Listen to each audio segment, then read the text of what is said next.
Di balik teka-teki hilangnya atlet golf profesional Jesslyn Wijaya, tersimpan lembaran kelam penuh tekanan mental dan pengekangan yang telah berlangsung jauh sebelum insiden penjemputan paksa lintas negara terjadi.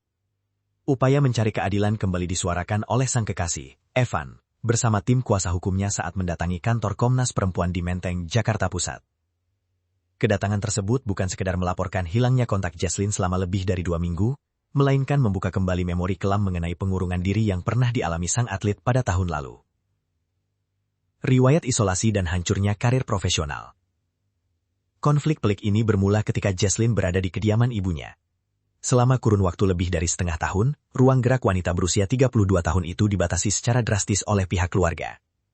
Seluruh alat komunikasi, mulai dari telepon genggam, laptop, hingga iPad dirampas tanpa ampun. Memutus total akses Jesslyn dari dunia luar, termasuk dari Evan dan rekan-rekan terdekatnya. Tidak hanya hak pribadi yang direnggut, hobi serta karir profesional Jesslyn di dunia golf turut dihancurkan secara sistematis. Pekerjaan yang telah dibayarkan oleh klien, bahkan dipaksa untuk dibatalkan dan dikembalikan dananya demi mengurung sang atlet agar tidak bisa beraktivitas secara mandiri. Depresi akut dan perjuangan keluar dari rumah. Pengekangan berkepanjangan tanpa aktivitas berarti, selain hanya berdiam diri membaca buku dan menonton televisi, membuat kondisi mental Jesslyn merosot tajam ke jurang depresi akut. Tekanan psikologis yang bertubi-tubi tersebut bahkan sempat mendorong Jesslyn melakukan 3 kali percobaan mengakhiri hidup, akibat sudah tidak tahan dengan perlakuan sang ibu. Berkat tekad yang kuat, ia akhirnya berhasil melepaskan diri dari kungkungan tersebut dan memilih pindah ke sebuah apartemen demi merajut kembali asa hidup mandiri. Bersama Evan, Jesslyn sejatinya pernah menempuh jalur hukum dengan melaporkan dugaan kekerasan tersebut ke Pusat Perlindungan Perempuan dan Anak DKI Jakarta serta Komnas Perempuan. Jesslyn bahkan sempat menjalani sesi konsultasi dengan psikolog di kawasan Cakung. Kendati demikian, penanganan atas laporan tersebut mendadak mandek tanpa kejelasan lanjutan dari pihak berwenang. Bantahan keras atas narasi keselamatan keluarga. Kini, situasi kembali memanas setelah Jesslyn kembali kehilangan kontak pasca insiden penjemputan paksa saat menghadiri acara ulang tahun neneknya.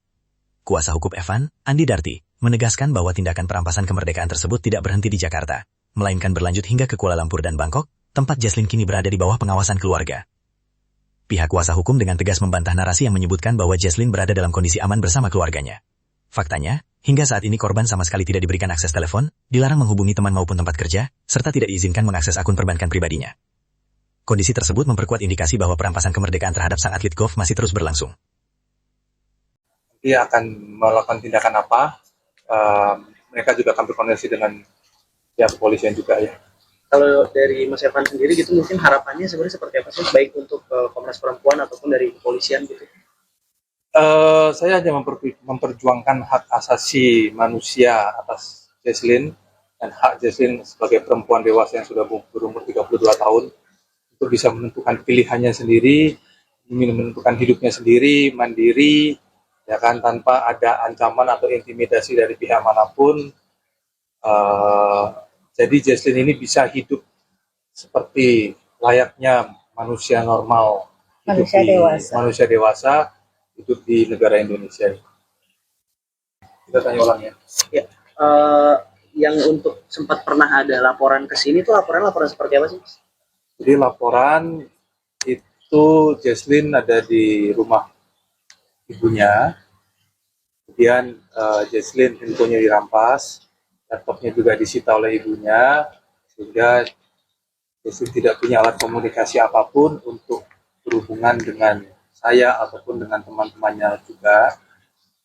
Kemudian ada iPad juga dirampas juga, kemudian Jesslyn tidak boleh keluar sendiri tanpa didampingi oleh ibunya, kemudian Jesslyn tidak bisa melakukan hobinya. Kemudian juga ada kerjaan-kerjaan dia yang kliennya sudah bayar waktu itu, kemudian oleh ibunya disuruh refund. Dan Jesslyn, intinya Jesslyn selama 6 bulan lebih di rumah tidak bisa ngapa-ngapain kecuali baca buku dan nonton TV, sehingga dia depresi sekali dan sudah 3 kali melakukan percobaan bunuh diri karena sudah tidak kuat dengan perlakuan ibunya terhadapnya.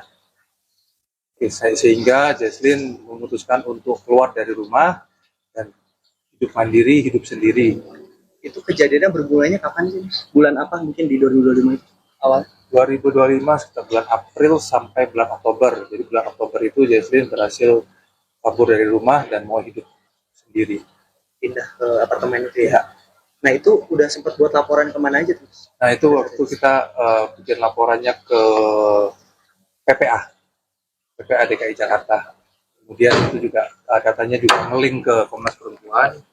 Hingga hari ini juga kita berkomunikasi bahwa Komnas Perempuan ini juga sudah ada kronologi yang tahun 2025 itu.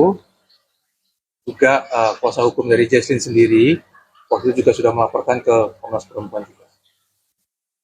Tapi belum ada tindak lanjutnya dari Komnas Perempuan, gimana itu saya soal kasus untuk PPA gitu. Untuk kasus sebelumnya sudah ada, jadi saya sendiri mengantarkan Jesslyn ke PPA DKI Jakarta dari Cakung, kemudian bertemu dengan psikolog di sana, sudah berkonsultasi dengan psikolog Jesslyn-nya itu. Setelah itu tidak ada lanjutannya lagi.